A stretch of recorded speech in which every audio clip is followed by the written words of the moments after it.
record. Okay, well, welcome everyone to our Making Our Mozzarella class. I'd like to introduce Chef Adam from Story Point and Lisa, who is helping him out today. My name is Jennifer Howard. I'm the director of the Turner Senior Wellness Program. I will be here for tech support, but other than that, I'm going to be muted and just in the background enjoying the presentation. So Chef Adam, it's all yours. All right, well, hi everybody. Today we're in Story Point, Ann Arbor right now, and we're going to show you how to make mozzarella today. So there's not many ingredients you need. Main ingredient is going to be milk. We always want to use, best thing to use is whole milk. You definitely don't want to use ultra pasteurized milk, and I'll explain that more later. But really, we're looking for whole milk. I'm going to use 2% today. Secondly, we need citric acid, which I'm going to dissolve in water. We need rennet, which this is a synthetic rennet, which is basically an enzyme from sheep's and goat stomachs that help to form curd in the milk. And then this is just kosher salt here. So those are really our main ingredients. We're also going to be involving just chlorine-free spring water. Absapure owes me money for this now, for a commercial for them. Okay, so what I've got in my pot right now is just a gallon, 1 gallon of 2% milk. It's not ultra pasteurized, it's just regular 2% milk. I'm going to take my citric acid here, which I have, I think 1.5 teaspoons of citric acid, and we're going to dilute it in a cup of water. This is a cup right here, so I already know that. So we're just going to dissolve it. Sorry, I didn't meant to say dissolve, not dilute. So we're going to go ahead, dissolve that in there, and this is going to go right in with our milk. So 1 gallon of milk, and then we got citric acid in there now too. So we're going to, on a low heat, we're going to slowly warm this up. We're looking for 90 degrees. Once I get that citric acid in there, I want to really mix it up really kind of vigorously to get it all dissolved in there amongst the milk. I don't want to go too much. I don't want to create a bunch of air bubbles in here. What I'm going to do now is slowly heat this up to 90 degrees. So 90 degrees is our first milestone, so to speak. So I think I had it kind of warming a little bit before we got on camera here, so we're probably getting close to where we need to be. I think I'm at about 80 right now. How big is your pot? How big is my pot? I think this is I want to say this is a 2-gallon pot almost. Okay. And it's got 1 gallon of milk in it, plus the cup of citric acid solution that we put in there. So a lot of this is always, a lot of the part of making mozzarella cheese is just stirring milk and waiting for it to heat up. So that's why we always want to make sure we have it kind of started off a little bit ahead of time here. Once that citric acid gets in there, you can kind of tell, I don't know if you can see that, but it does start to do something to separate the curds and whey a little bit. And we'll see more of that as we get going here. We don't want to heat this up on a really high heat because a lot of you have probably seen before, if you heat cream or milk up on a high heat, it starts to boil, it absorbs a lot of the air, and it can really boil over quickly. So we're just going to nice and slow get this to where we want it. Maybe I'll get a little more heat. So as I said, there's a lot of stirring and a lot of heating up. The way we're going to do this today too is very similar to how we would make like feta as well. That could be another demonstration in the future, but feta cheese is most of these steps are the same except for at the end, which I'll explain that as we get into the later steps of making this cheese. So I'm getting just over 80 degrees now. Go a little bit longer here, and we're almost going to be where we want. We don't want to heat up too rapidly because once we get to 90 degrees, we want it to basically stay there. We don't want it to. It's going to carry over. If I crank this up all the way to high heat, it'll go up to 90 degrees, and then it'll just continue to rise even if I take it off the heat. So we do want to go slow with this.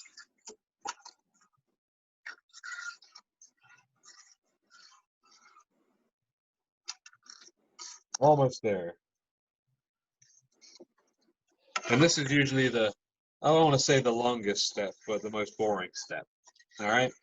So bear with me. It's good to keep kind of continuously stirring this, not whipping it or anything, but just stirring it slowly, just so we evenly heat the milk up, and we're not we're not just heating the bottom of the pot. How many pounds of mozzarella does 1 gallon make? Ooh, 1 gallon of milk. that's a good question. I've never actually weighed out the pounds. I want to say maybe 1 pound. You'll see, Okay. as you see this, you're going to see that you're going to be amazed how much water and whey comes out of this. You know, when we get close to that step, we'll take some guesstimates from you and see what you think here. But, you know, from a whole gallon of milk, by the time you're done with it, you're going to end up with I don't want to give it away yet. You're going to end up with a lot of liquid that you can't use. All right. But we'll get to that later on. So I'm almost there, almost at 90 degrees. Give it I'm another. sorry, I just tuned in. Is that just 1 gallon of whole milk in there? Yep, it's just a Whole gallon milk? of milk. This is Whole 2%. milk? This is 2% milk. 2%. And we're just heating it up. We have a little bit of citric acid in here, about a cup of dissolved citric acid, and we're heating it up to right about 90 degrees. A cup of citric acid. No, not a cup of citric acid. 1 cup of dissolved citric acid. So 1.5 teaspoons of the actual powdered citric acid, and then a cup of water to dissolve it. Okay. So in the meantime here, what we want to do, we want to get our rennet ready here, rennet solution. So this is like a synthetic one I ground up. What I'm going to do is add a cup of water to this too, or sorry, a quarter cup of water. And we're just going to let that dissolve in there. So that's our rennet solution, which is going to help the milk curd, help the curds form at least. And I think we're about ready. All right, I think we're almost at 90 degrees, if you can see that. Slowly rising. Where are we at? Yeah, it's going to keep carrying. Excuse me, how much rennet do you buy, and where can you buy rennet? You can get it online. If you go look it up on Amazon or something like that. They do make like cheese making kits that include all of this stuff, which I would recommend. So once we get to 90 degrees here, we're going to pull this off of the heat. And then we're going to take our rennet solution. Let me just double check, make sure it's in. So we're going to take our rennet solution we made there. We're going to pour that in. What we're going to do now is just kind of slowly stir it up from the bottom to the top for about 30 seconds here, just to kind of incorporate all that rennet in there.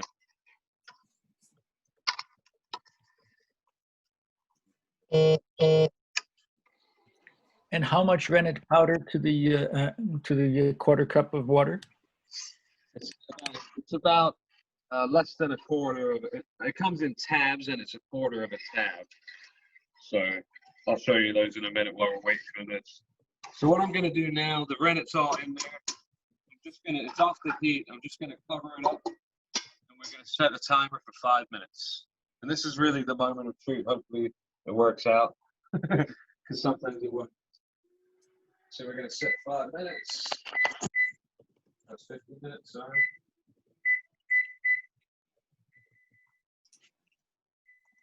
All right, why is that not working for me?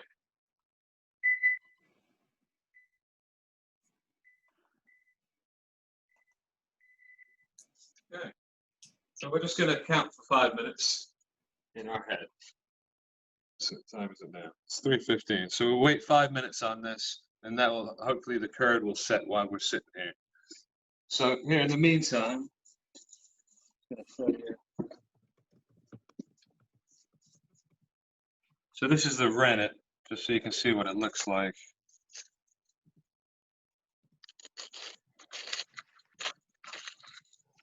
Of course, I got it all wrapped up and put away here.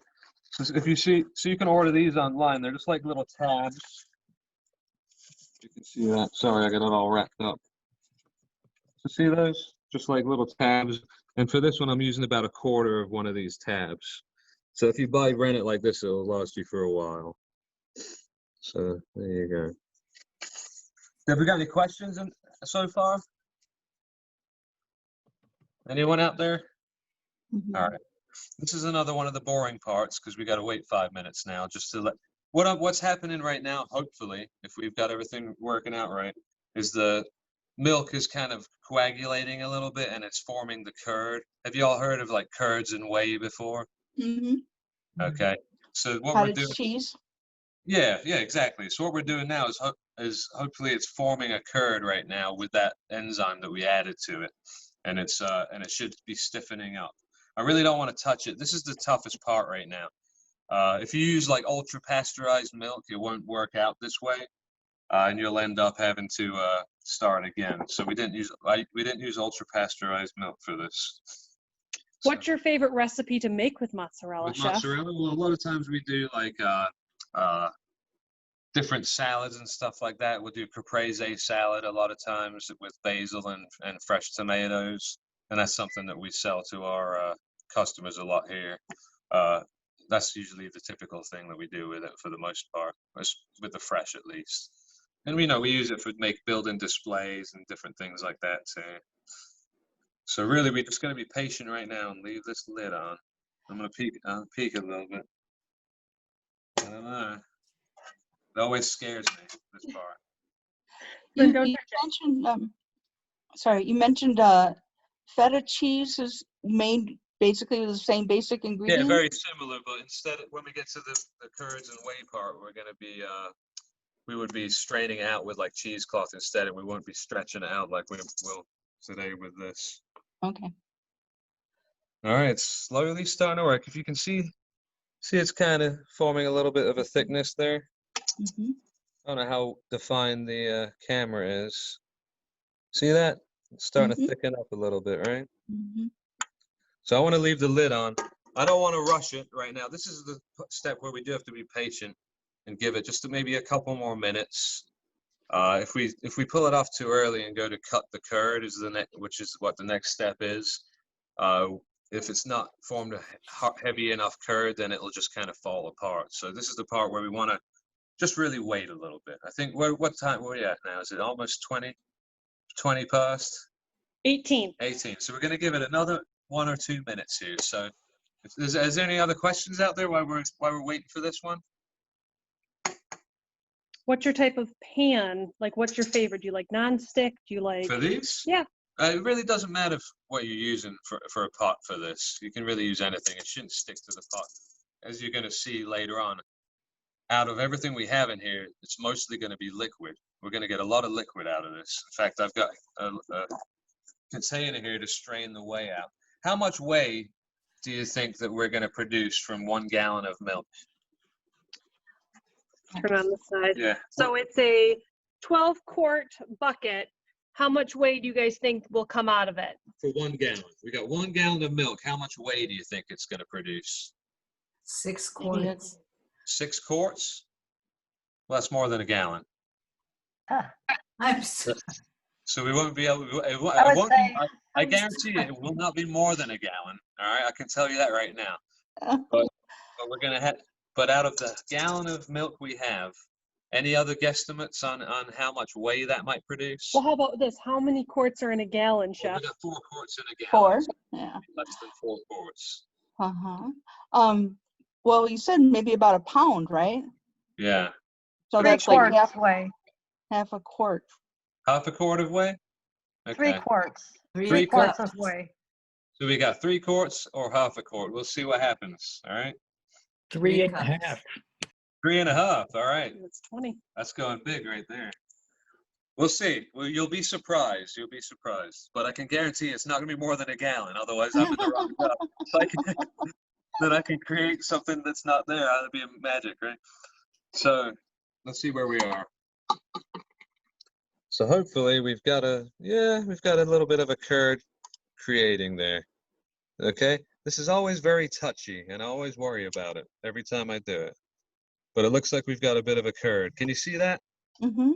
See how it's firming up there? Mm-hmm. All right.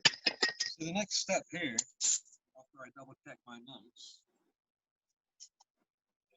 is to cut the curd. So now the milk's kind of coagulated a bit, and it's the enzyme from the rennet enzyme has formed the curd. So now I've got kind of a thicker thing to work with here. So what I'm going to do is I'm going to cut this curd.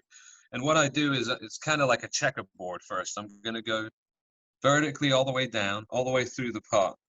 You can see that? I'm going to slice through the whole curd all the way through. What type of a utensil are you using? This is just like a little spatula. Most of the time you use this for like ice or a crust in a cake or something, but it works well for this. You can use a knife for this step if you wanted to, but I prefer this. I really don't think you don't need a knife. All you need is something with an edge to it. You know, it doesn't have to be sharp to cut through this. I mean, it's less than cutting through butter, right? So, which would be another cooking demonstration. So what I do is I cut vertically, and then I'm going to go back and do horizontally, kind of like a little bit of a checkerboard type of thing. And this is the very touchy part, because you don't want the curds to all fall apart, and you don't want it to be one big piece either. So I think I might stop right here. Sometimes if it forms a really thick curd, I like to go back and do another cut kind of on an angle, on a bias like that. But I think today we're just going to stop where we are there, just because that curd doesn't look as formed as it usually is for me.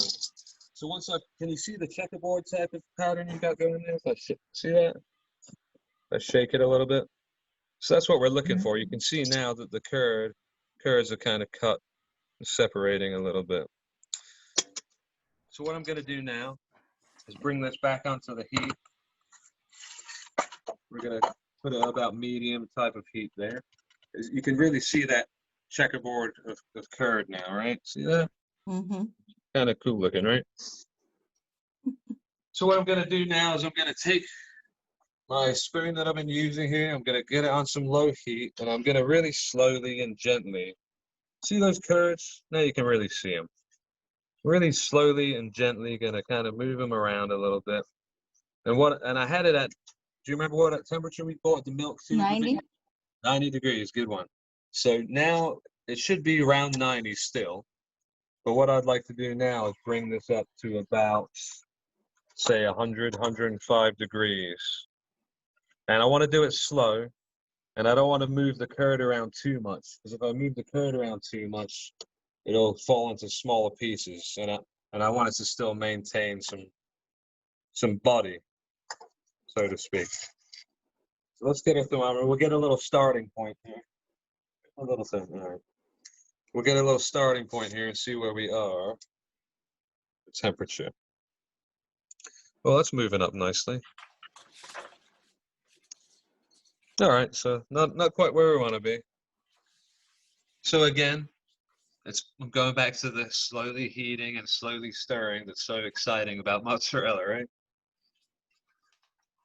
And this is the stage where it is very temperamental. I don't want to get in there and mix it all up. I don't want to ruin the integrity of the curds that we've produced here already. So we're just going to slowly move it around, which just helps disperse the heat evenly and kind of evenly heat it up. We're at about 90 degrees again where we were before. So I think I'm going to turn my heat up just a little bit more. At this stage, the longer we stir it and the longer well, I don't want to say get heated, but the longer process we take to get it to 105 and slowly stir it, the more elasticity the cheese is going to have. If we rush this part, then it's not going to have the right elasticity, and it's going to kind of be brittle and fall apart and just be pieces. So going back to the question about feta too, this is if you see this kind of looks like feta right now, doesn't it, almost? Mm-hmm.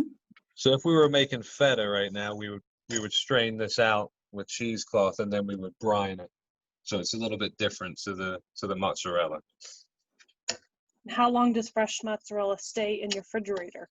I mean, if I made fresh mozzarella, I would want to use it up within the week, but it can last longer than that.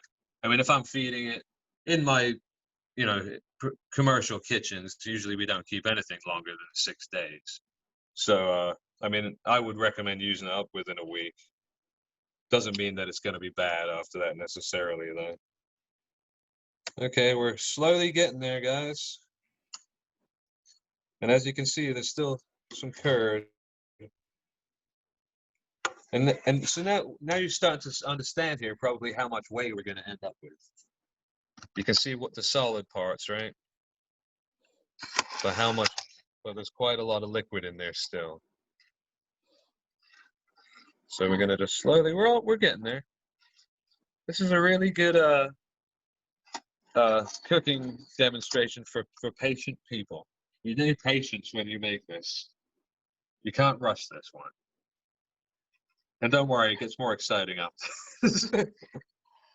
Is there a big difference to make cottage cheese?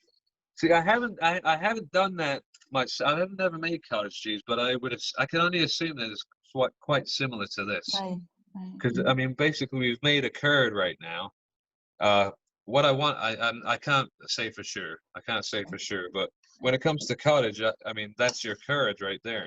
I mean, it's almost like cottage cheese. So And what haven't about made. ricotta? I Ricotta, haven't made. Sorry. what about ricotta cheese? Yeah, also very similar. Yeah. Yeah, ricotta and mozzarella are very similar, right? So that we'll have to do those on another demonstration. All right, we're coming up just over 100 degrees here now. So we're getting close to where we want to be. I'm pretty close to where I want to be, I think. Can you see that?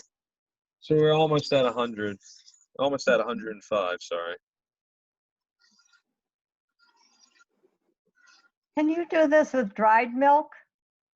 No, no, no, you want to, the best thing to do is the fresher the milk is, the better it's going to be, right? The more fresh the milk is. Whole milk is the best. I'm using 2% today. But you definitely never want to use ultra pasteurized, which ultra pasteurized milk has been processed so that it lasts a lot longer on the shelf. That won't work with this. It just won't create the curd. It'll end up looking a little bit more like you said, like ricotta or cottage cheese, but it won't develop the right curd. It's because it's been treated to stay on the shelf a lot longer. So I think we're getting where we want to be here. Like I said, the longer we take doing this step and the more heat we get to it, the more elasticity we're going to create, and it's just going to be easier to work with. So I think we're almost up. See that? There you go. So that's a good piece of curd right there still. Okay, I think we're going to go ahead and think about doing our next step here. So let's get rid of the thermometer for now. Let's turn the heat off. Give it a little gentle stir again. See all those curds? Now you can really see the separation of the curd and the whey, right? Definitely. So what I like to have here, get rid of this water that keeps falling over. I got a big bucket, and I've got a little bit of a strainer here. I've also got another strainer here, which I like to use for this to keep the curds from falling out.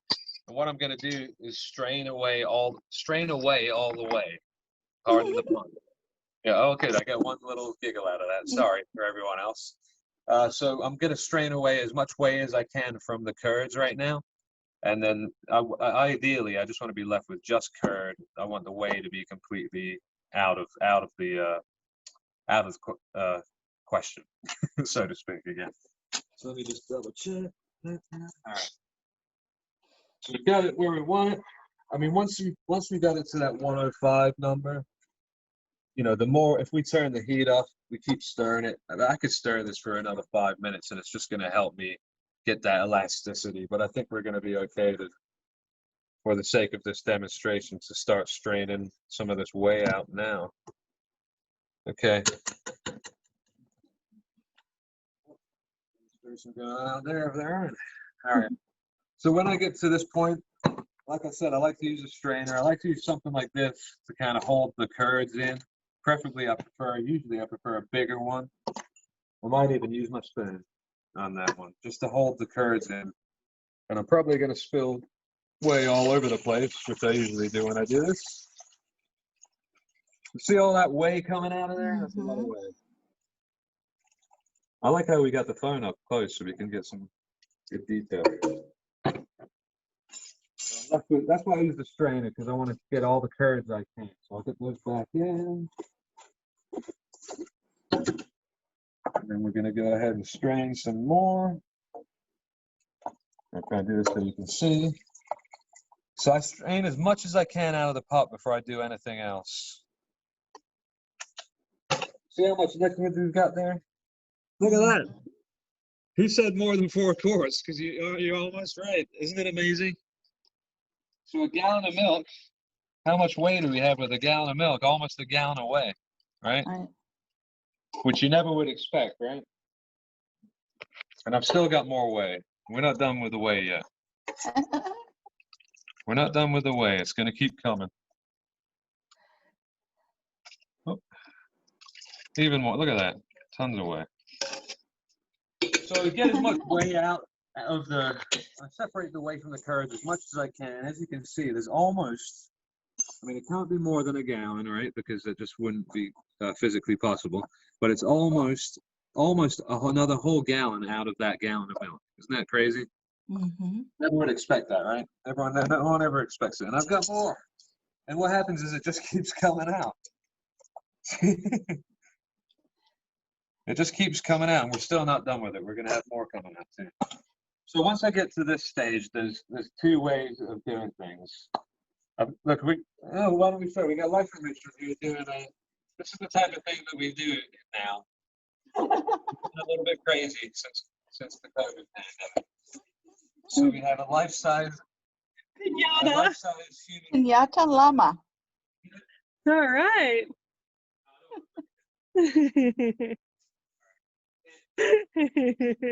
All right. See what we did here in Ann Arbor in Story Point? All right. So, as I said, we're not done with the whey. See all that's still separating, right? Still coming out. So, the more I can get out now, the better. But on the next step, we're going to squeeze a little bit more out of this. So I'm at the step. So once I've got the curds, you can see that nice piece of curd there. There's 2 things I can do right now. I can finish this using a hot water bath, where I'm going to dip it in hot water, pull it out and stretch it, dip it in hot water. But what I prefer to do, I have a microwave safe bowl, and I prefer to use the microwave method because it's just easier to do. And at home, it's better for everyone at home.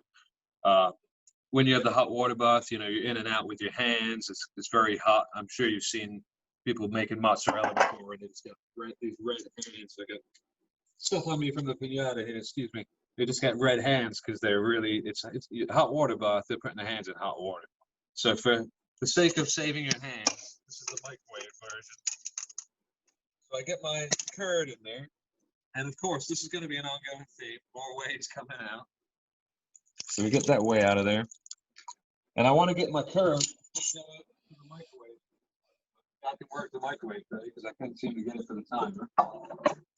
Maybe it senses there's something in there. I don't know. But we're going to give it 30 seconds. Oh, miracle, it worked that time. So we're going to give it 30 seconds just to, right now, this is doing the same thing that the hot water bath would do. Instead of me dipping it in there, just giving it 30 seconds in the microwave. I'm going to go over this way. And I'm going to grab a couple pairs of gloves here because it does get hot. And really, if you have gloves at home, this is the best way to do it. You don't have to do this, but I just like to, it's just cleaner for me, and it just, and it protects your hands from the heat.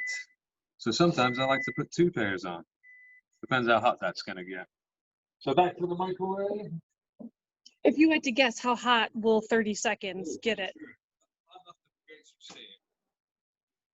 So see there, we get a pretty solid piece. Again, we're going to get more whey out of it.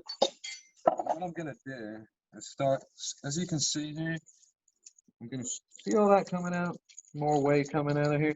What I like to do at this point is just kind of squeeze that whey out. The more of the liquid I can get out of there, the better the elasticity is going to be as I work with this. So I'm going to squeeze it out. And I'm going to, when I do this demonstration, the housekeepers kill me because I end up getting whey everywhere. It goes everywhere. So you might want to be careful doing this at home. So we're going to go ahead. We're going to hit that in the microwave again.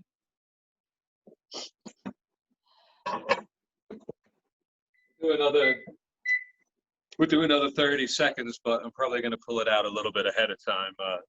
I like to do 30 or 15-second increments, and we'll kind of feel it and see where we are. Right here, I got a little ice water bath. So you want to make sure this is set up ahead of time. This is going to be how we cool our mozzarella down and let it form. So we'll come back to that. So that's about 20 more seconds. See, more liquid coming out. Lisa's going to be having a workout today. Get back and forth from the microwave here. It's my pleasure. Yeah. Oh, see, now you can see that starting to form to something that looks a little bit more like a mozzarella, right? So I think I might want to just warm that up just a little bit more. So what I'm doing right now is I'm kind of creating a ball by stretching it around itself. See how it kind of becomes more and more pliable? Mm-hmm.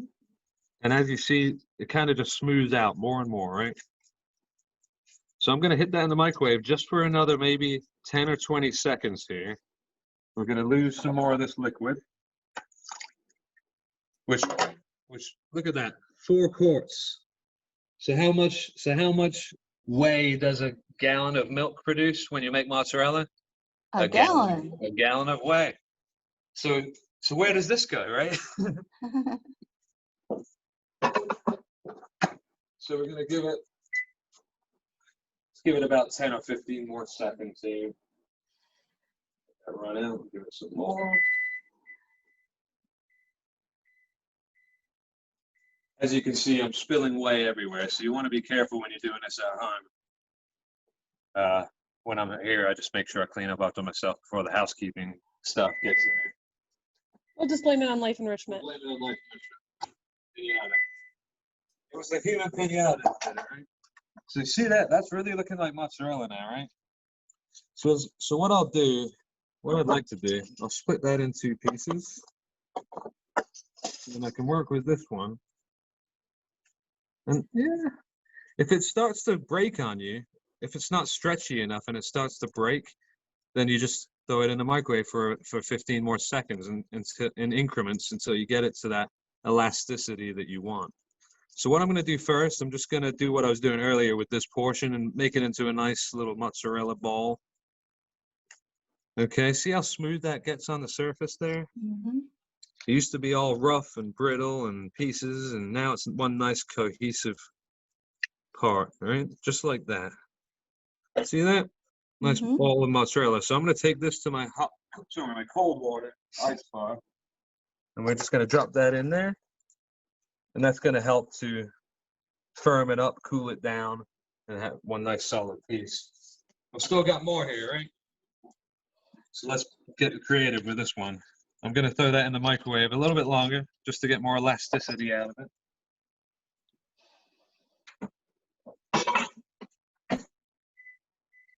And remember, if you did this the traditional way with the hot water bath, every time I'm going in the microwave, you'd be dipping it into hot water instead. So it's a little bit different. This way I just feel like it's more suitable for someone at home especially.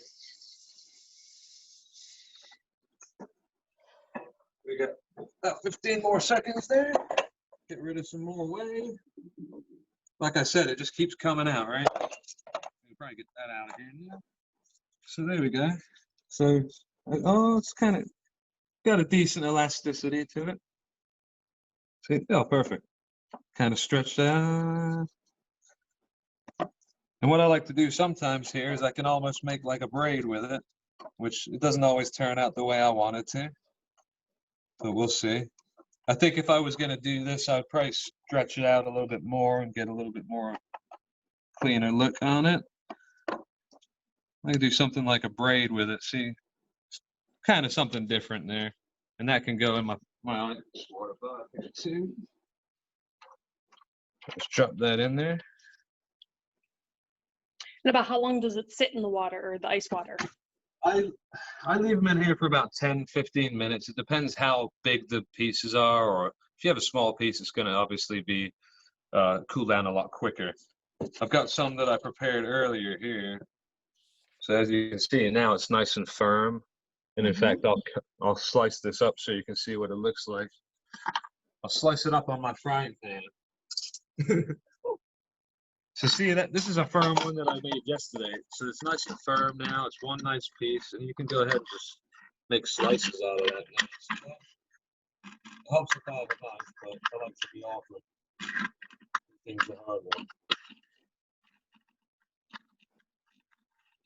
And this was just made yesterday. Same exact process. Looks like mozzarella now, right? See that? So you could serve this just like this on a platter. Just like that. I mean, I like little slices like this. I'll make a little caprese salad and I'll layer pieces of mozzarella like that between slices of tomato and basil. So that's really your end product there. One thing I did fail to mention, which I will mention now, is before we actually get it to this stage where we cool it down, as we're using the microwave or whatever method to cause that elasticity, that's when I like to season it up. So right now, the ones we've made here, like these are just going to be plain mozzarella. It's probably going to be quite bland. When I serve something like this, I like to do like some balsamic reduction or something like that on there to bring it out more. But if you wanted to add flavors, I got a little kosher salt. You do a little kosher salt on them, right? Or the best thing to do is during that stretching process, when I'm kind of getting the elasticity right, that's when I'll hit it with a lot of salt. Usually the salt's the only thing that I season it with, but if you wanted to get creative at home, you could try different things during that step. I've done salt, I've done pepper a little bit, but outside of that, I haven't really tried too much else. I mean, you could get creative and try some different things at home and see what works. But during that stretching elastic type step, I feel like I mean, salt is all I really want to add because I don't want to ruin the integrity or the elasticity that I get. So here we go. So that's cooled down for just a few minutes and it's already almost ready. We could almost slice that now. I mean, or we could just eat it just like that. So that's just like a mozzarella ball that you'd buy from your local deli or wherever you buy your mozzarella from. And then we've got one that's a little bit more like a braid, you know, so you can really do whatever you want with these. I guess we could say that. So once it's cooled and it's solid, it's good to go. You know, now this is one nice solid piece. You can store that in the refrigerator. You can eat it right away, whatever you like to do. All right. So a little more simple than you would expect, right? No? What's the difference between mozzarella and ricotta? Well, ricotta is not going to have the same elasticity. We're not going to do that stretching part. I think I want to say with the ricotta, it's more about straining out the whey and being done with it. What really makes the mozzarella stand out is that you work it like that. You work it by stretching that. You take the curd, you make it into a ball or pieces, and then you work the elasticity into it. So that way it has that stretch to it. Right. Right? And then you get a nice Is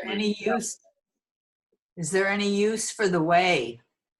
That's a good question that comes up all the time. All right. So, and it came up before I was doing this with a demonstration. I've done a few times now with that in the senior centers live, and we've done it in our community here as well. And that question comes up all the time. I never had an answer for it until now. And what happened in one of our recent ones is one of the residents we had here said, that's what you feed to the pigs. Right? So apparently you can feed whey to pigs and they'll eat that. But other than that, there's really not much use for it. I want to say it's mostly water. It's mostly just water. So, and it's amazing, isn't it? You know, out of a whole gallon of milk, you're left with all of that. You're left with another gallon of whey plus this, which is just how it always. I wonder what nutrients are in there. Isn't there a lot of protein in the whey? I mean, They're probably. Yeah, I'm sure. Powdered whey and protein. Right, if you're like a bodybuilder, maybe you would drink this stuff or something. But outside of that, I really don't see any. How about using it in a soup? Could you bake with it or put it in your baked goods or your smoothie? I don't know. I've never heard of that before. I like the answer. Smoothies. Pigs.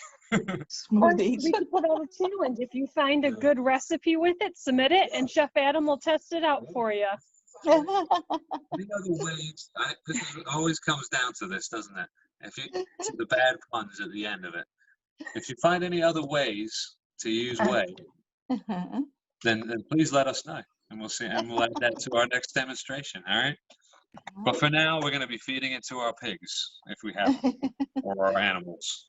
What other questions do we have out there? If you don't got use cats.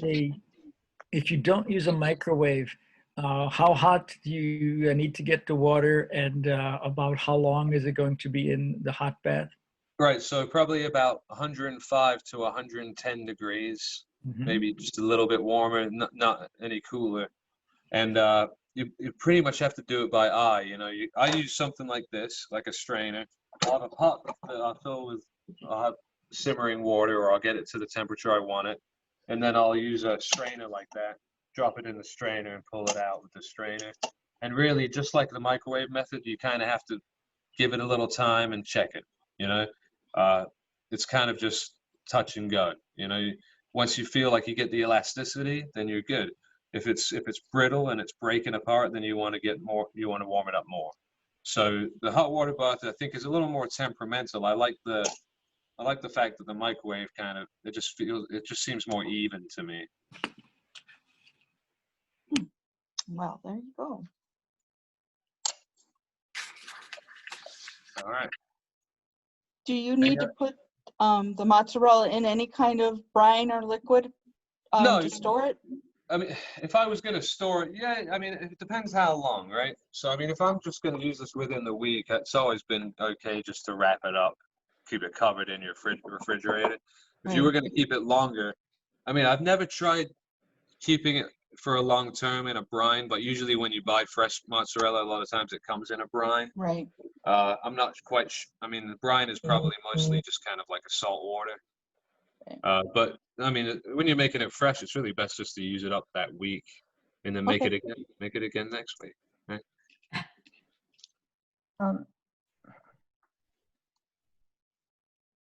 Do we have any other questions out there? Oh, someone's trying to talk, but you seem to be muted.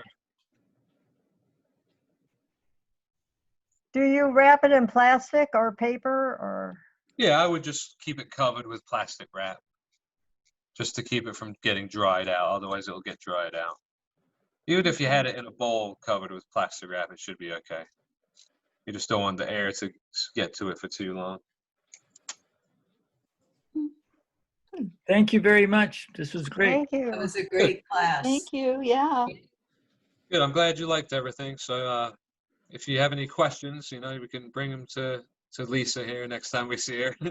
Or any feedback for us is good. For feta, do you use cow's milk to do the feta?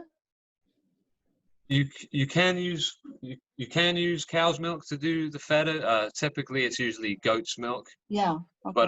But you can actually take cow's milk and add certain I forgot what it was, but a certain chemical to it that makes it kind of react more like the goat's milk.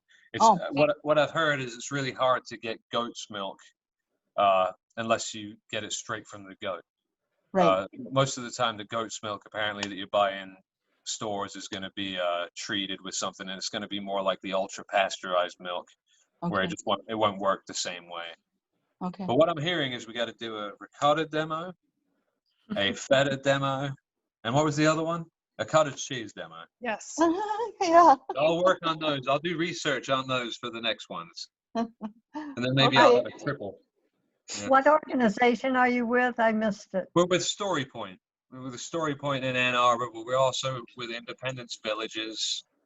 So Independence Village, Story Point.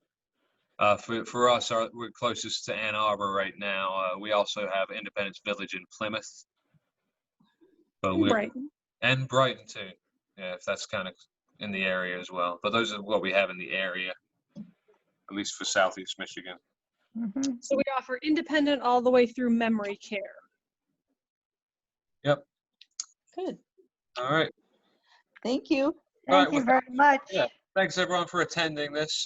We appreciate, I love all the feedback we're getting. The next time, maybe we'll try a different type of cheese. I'll do some research there so I can get some questions answered for you when we do another one, all right? And maybe we'll figure out how to do a drive-through, or maybe you pick it up at the senior center, something that chef's already made. That way you can actually taste it too. Right. And then I'll be getting back to the senior center as soon as I can. We'll do this in person again. All right? Thank you All right. very much. Thank you. Thank you, Chef Adam. Thank you, Lisa. Thank you so much for Thanks. having us. Bye, everybody. Bye.